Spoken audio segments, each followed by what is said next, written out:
Hello, what's good my brothers? This is Enemy Stand User, and before getting started with this chapter, I would like to apologize for the lack of videos lately. It's basically been pretty sparse with week to week Jujutsu Kaisen reviews. I've actually been working on multiple videos, but I was dealing with a sickness in my throat, and when recording my voice, my pitch just wasn't right, or I just kept pausing and coughing and stalling, and it just takes so long to edit my audio voiceovers like that. But today, this will likely be a late chapter 216 discussion, but I'm feeling a whole lot better and ready to push out some new and awesome content. I'll likely try to keep the future videos more shorter and concise and to the point, so it's just as fun as it is informative to listen to, and today's Jujutsu Kaisen chapter was glorious.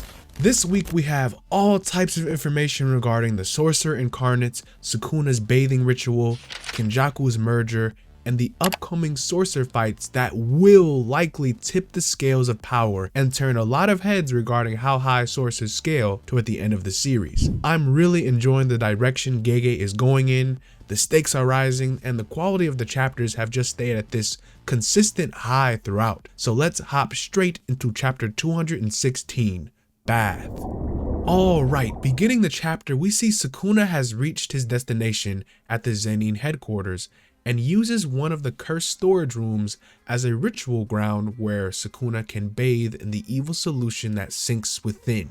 Meanwhile, as preparation, Uraume explains to Kenjaku the bathing preparations, but first, Uraume asks if Kenjaku is going to end the Culling games. Kenjaku says yes. He expresses that the great merger of mankind with Tengen cannot happen until the Culling game ends. Of course, considering the information from Tengen in chapter 146, the Culling games is a phenomenon that will not stop until all the players are dead and the Culling games has run its course. Today we see when making a binding vow to perform this unreasonable ritual, he had an equally unreasonable condition to end a never-ending game. This was a very powerful binding, as the games affected thousands of people and created very specific restrictions to control players. It's actually really funny to see Kenjaku and the villain gang so casual with each other, even for him to change his outfit, and both him and Uraume are in a more discreet traditional Japanese wear. I'd assume it's out of respect for the ritual. Uraume's actually dressed like a sort of fish cutting chef. They got the tucked hakama, the large fillet knife. They're really committed to serve their master Sukuna. But now the topic of discussion is Sukuna's bath and its preparations. The premise of Sukuna's bathing ritual is actually based off an old Chinese witchcraft called a Kodoku ritual, where poisonous creatures are put in a pot and eat each other until only one decayed powerful cursed creature is left. Kenjaku explains this process was to transform vessels treasured as family heirlooms into cursed tools to protect them from outsiders. This solution of organisms is then grinded and strained into an evil bile of cursed energy where the vessel is marinated for 10 months and 10 days. Kenjaku is referring to this old method of a Kodoku ritual. Uraume's method today uses the extracted cursed energy of cursed spirits. Imagine how much more potent the quote-unquote cursed solution is now with actual curses used. Normally when a curse is killed, they immediately have a reaction where they turn into dust in exorcism. Any pieces cut off the curse will disappear as well. Uraume preserves the spirit by freezing the curse's core with this ice formation technique, so they can then remove its viscera and mince/ground the bile of a curse into the ritual, creating this sort of cursed bath.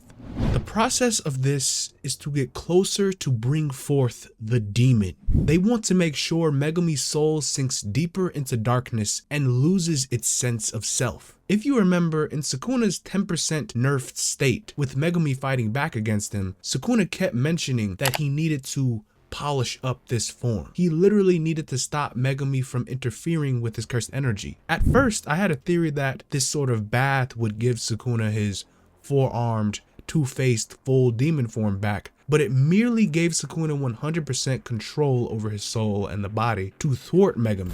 As we'll see, Sukuna still needs to further destroy Megumi's soul, but next we actually see Sukuna rise out of the bath solution, and just the naturalness of these three interacting is so cool. Like, it's really just nice to see our antagonists so casual, just really in their character. There's no formalities, no monologues, just partners in crime. Kenjaku straight up disses Sukuna's face, and he's such a different vibe than the rest of them. Sukuna says this form is more fit for fighting sorcerers. I don't know if he just means that his demon appearance is less discreet, like his demon face might be more intimidating for interacting in the modern world, but it's such an interesting conversation after meeting all this time. Sukuna quickly gets dressed and asks his Kogane where Sumiki Fushiguro is. Before getting into that though, we get a very minor panel of Sukuna's finger with a slight cut on his hand.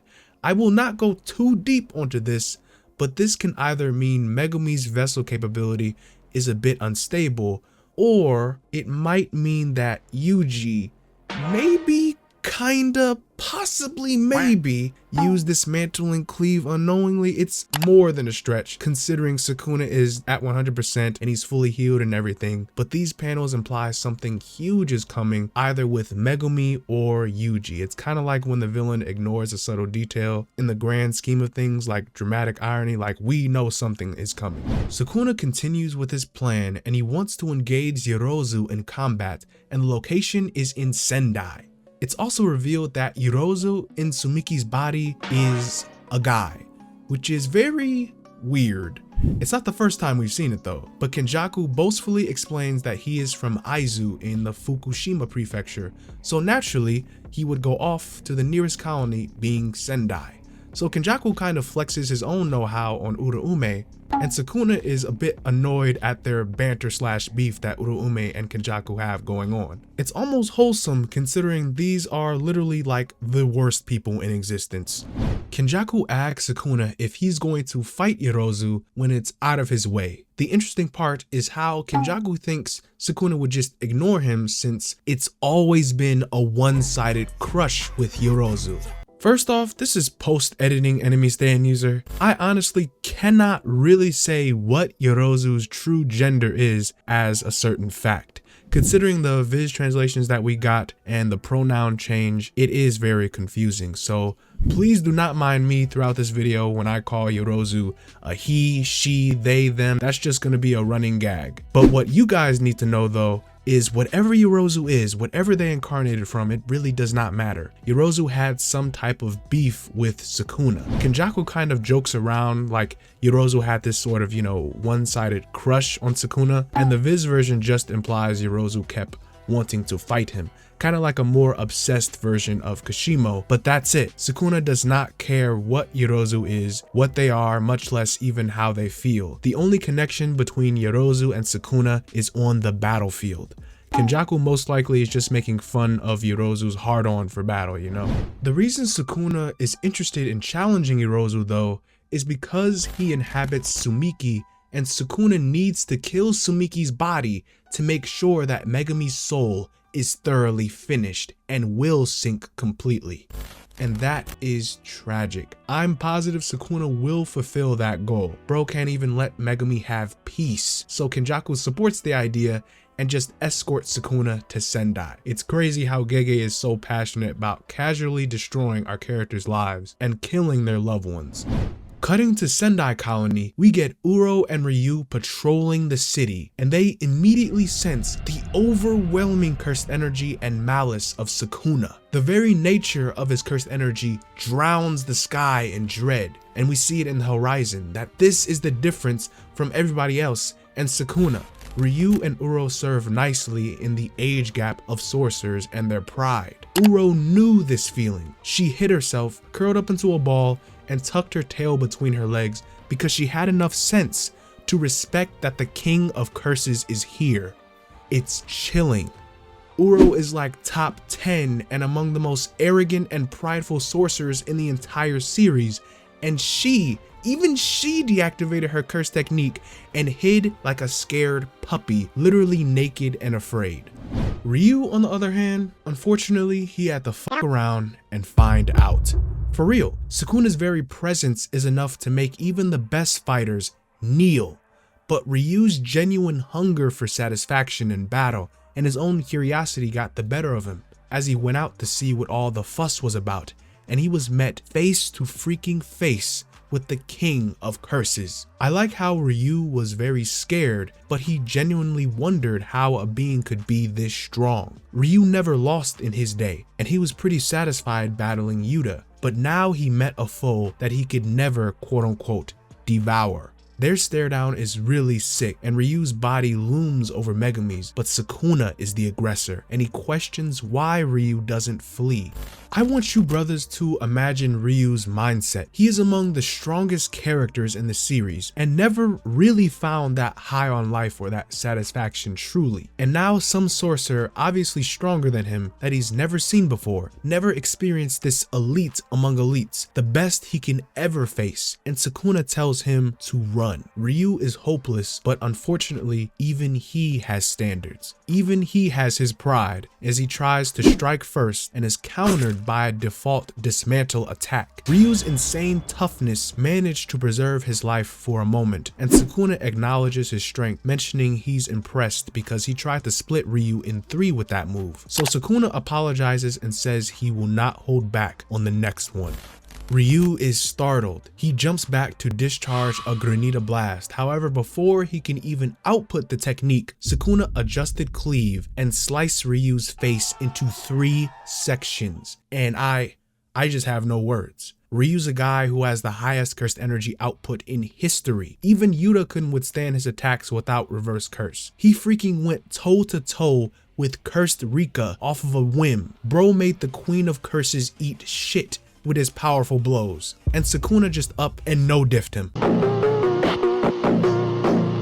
No domain, no final words. He wasn't even worth even that. If an adjusted cleave curse technique was this easy on Ryu, considering Sukuna has 15 fingers now and replenish 100% of his strength and output respective of his finger power, we might just have to pack it up. Like, it really seems like it's over, we're finished. I don't know what the sorcerers do about that. Hakari, Maki, Yuta, how do they even approach that? I knew this power alone was strong, but for it to be this easy, my brother no-diff Ryu like fodder. Ryu's unironically like among top 10 of the strongest characters so far, and he took him out even before a domain was even considered. And I'm sorry if there's a soul out there who believes just because the Kogane didn't appear, Ryu isn't dead, but it's highly unlikely that Ryu would survive his brain being severed into 3 chunks.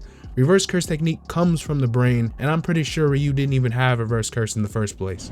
We move though, we gotta move. We seem to have lost a real one today, but moving on, Sukuna has went on to battle someone else. And it's cool to see the Sendai battle referenced because this is the same location around the sports stadium that Kuro Urushi attacked, the citizens were evacuated, and Uro/Ryu challenged Yuta. You can even see the damaged bridge from chapter 176. At the stadium, Sukuna may have actually met an opponent that could give him trouble, as Yorozu awaits him, ending the chapter with the 1,000-year grudge match about to begin with Yorozu versus Sukuna.